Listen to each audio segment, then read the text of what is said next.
How to add saved card to Monese. Follow the instructions.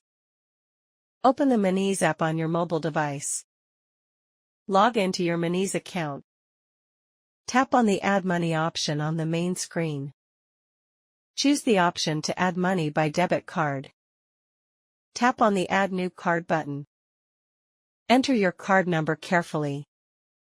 Enter the expiry date of your card. Enter the CVV security code from your card.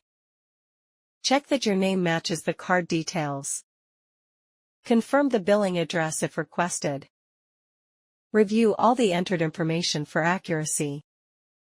Tap Continue to proceed. Complete any verification step required by your card issuer. Your card will now be saved and available for future top-ups. Thank you for watching.